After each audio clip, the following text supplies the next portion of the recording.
Vrais parents sont comme un manuel que nous devrions lire chaque jour. Elles sont un guide pour notre vie quotidienne.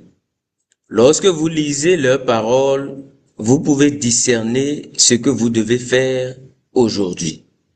Contrairement au passé, vous devez désormais avoir confiance et être fier de mobiliser tout le monde spirituel avec les vrais parents.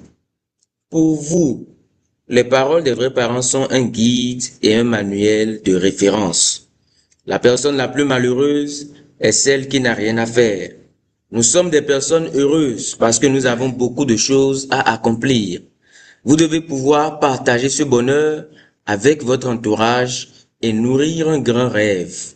Rendre cette joie à Dieu de manière abondante. Je crois que seules les paroles et la pensée du vrai Père peuvent résoudre les problèmes du monde actuel. C'est pourquoi des dirigeants capables d'enseigner doivent être envoyés dans de nombreuses nations. Nous avons besoin de nombreux leaders. Si vous vous équipez des paroles et de l'enseignement du vrai Père, vous pourrez accomplir le travail de 100 personnes. Imaginez si tous ceux qui vous entourent s'unissaient pour accomplir la volonté de Dieu. Vous ne pourrez pas pratiquer le Hundoke sans verser des larmes, à mesure que vous commencerez à ressentir la profondeur de ces enseignements. Si vous pratiquez le Hundoke chaque jour, votre cœur commencera à se transformer. Vous verrez le monde différemment. Même le vrai Père, qui est l'incarnation de la parole, lit la parole jusqu'au moment où il sort pour faire le Hundoke avec vous. Vous devez être reconnaissant pour l'amour infini de Dieu envers l'humanité et devenir des personnes capables de partager cet amour. La parole deviendra votre guide quotidien et votre manuel de vie selon la qualité de la préparation de votre cœur. La vie de Hundoke. Vous devez donner l'exemple à vos enfants en récitant chaque jour la promesse de la famille. Vous n'avez pas correctement élevé la deuxième génération devant Dieu. Vous avez peut-être des excuses ou vous attribuez cela à la période du désert, mais aujourd'hui, la situation est urgente. Parmi ceux qui portent des responsabilités, certains sont dans la cinquantaine et beaucoup ont déjà 70 ou 80 ans. Pour l'avenir, nous devons éduquer et élever correctement nos enfants bénis de la deuxième génération selon la volonté de Dieu. Merci beaucoup. Recevons ces paroles de notre vrai mère.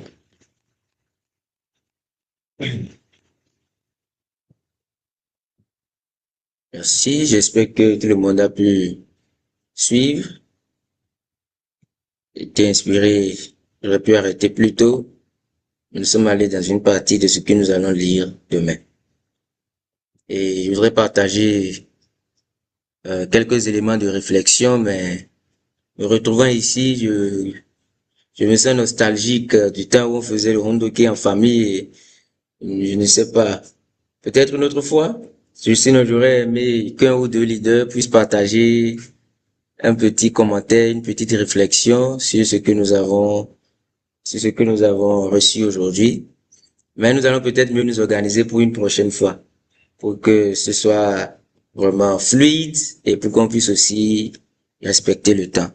Donc, ces paroles de la vraie mère sont un condensé de ce que la vraie mère a dit concernant le Hundoke, l'importance de la parole des vrais parents.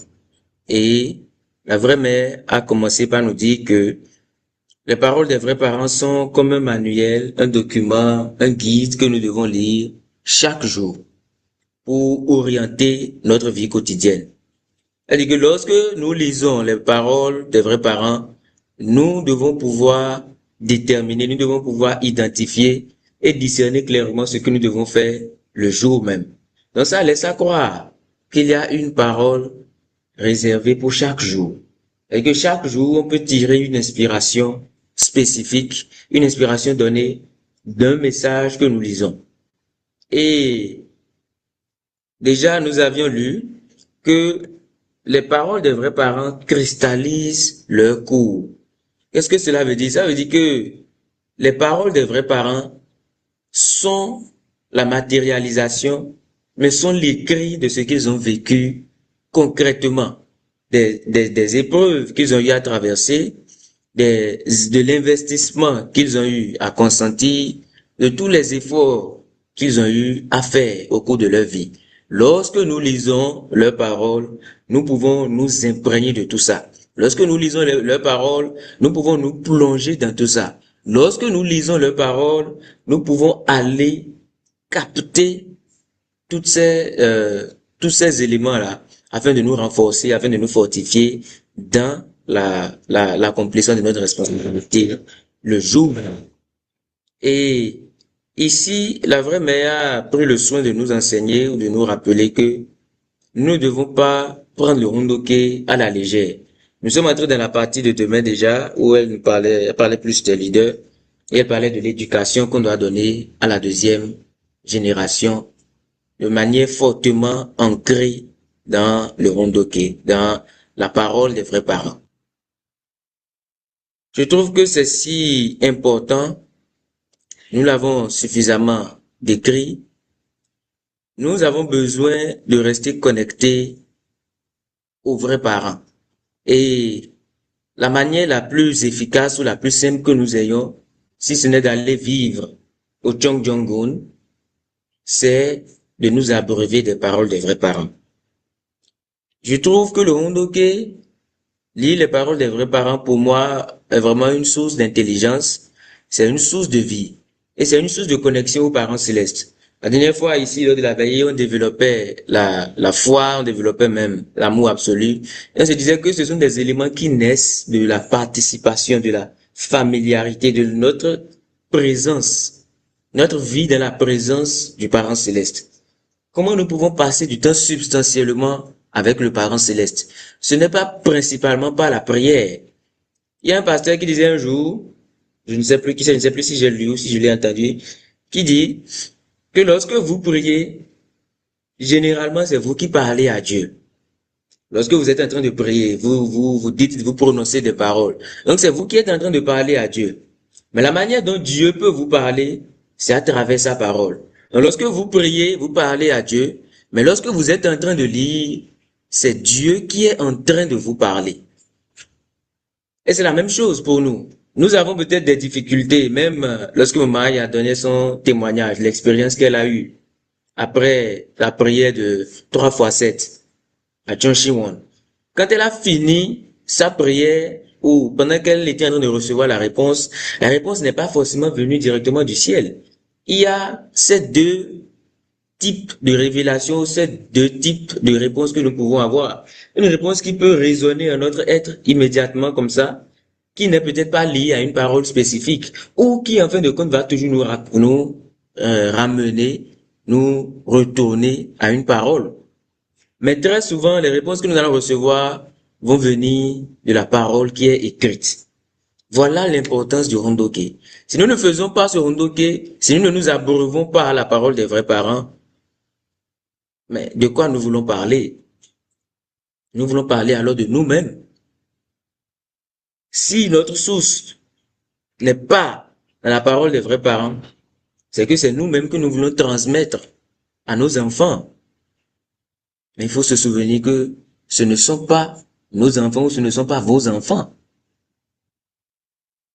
Alors qu'est-ce qu'il faut leur transmettre? Il faut leur transmettre ce qui vient de leur origine, ce qui correspond à la source, ce qui va façonner correctement leur psyché, leur psychologie et tout ce qui concerne leur manière de penser, leur manière de ressentir, leur manière d'analyser les choses.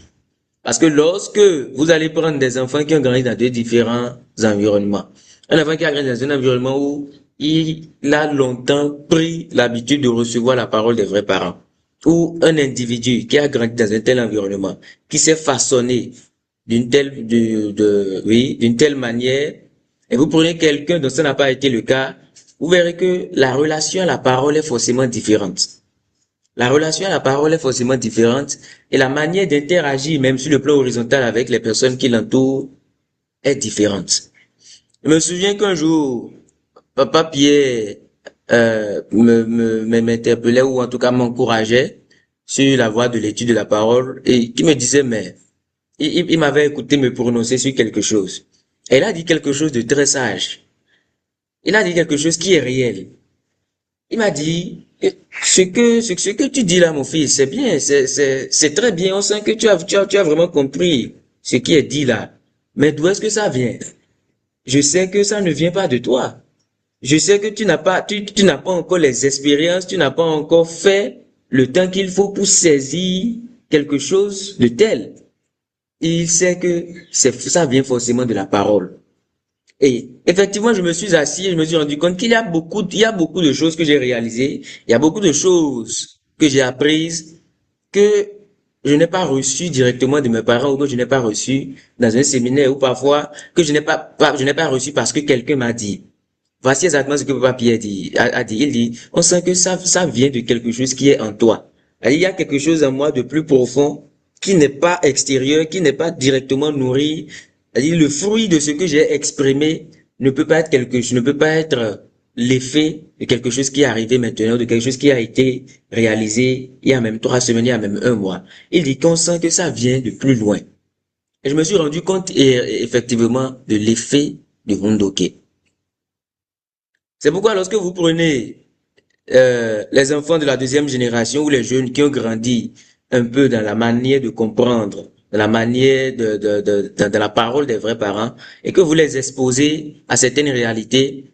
D'abord, lorsque nous allons à l'école, beaucoup de nos amis viennent nous dire que, ou beaucoup d'enseignants remarquent que les enfants de la seconde génération parlent français autrement. Soit parlent très bien français, ou en tout cas ont une plus grande aisance à s'exprimer en français.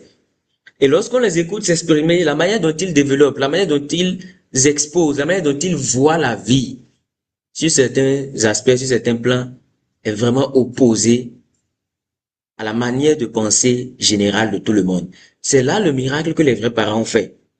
Non seulement changer le lignage depuis le ventre, mais permettre à ce qu'on puisse grandir en étant, ou emprunter l'expression de Papa Fabi, des êtres vrais, des êtres d'un type différent.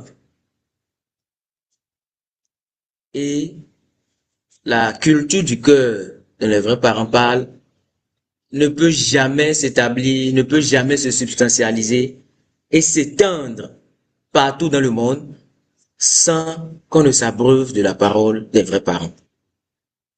Donc, c'est ce rappel que la vraie mère nous fait ce matin, nous poussant à passer du temps avec le parent céleste dans la parole.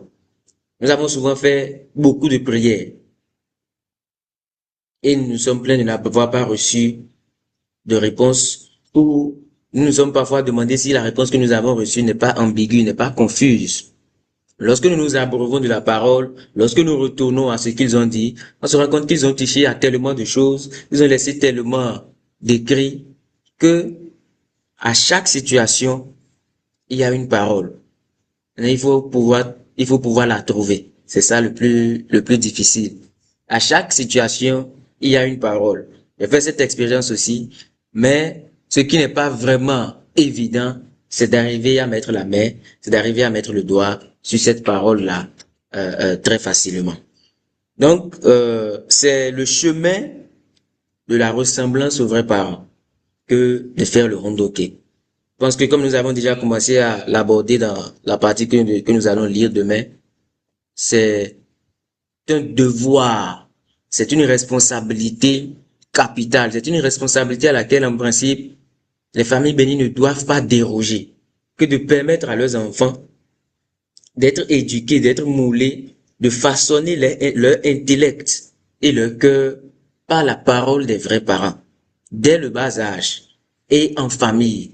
Parce que lorsque nous ne le faisons pas, nous nous rendons compte que nous sommes dans la famille des vrais parents, nous sommes censés développer la culture du cœur, mais nous avons tellement d'individualité, nous avons tellement de différences, parce que nous venons avec le background les parents transmettent parfois intégralement ou en tout cas en grande partie ce qu'ils ont reçu de leur tradition propre, ce qu'ils ont reçu eux de leur environnement de croissance. Ce n'est pas pour dire que c'est mauvais, mais dans une grande proportion, ça n'aide pas à créer une seule famille sous Dieu.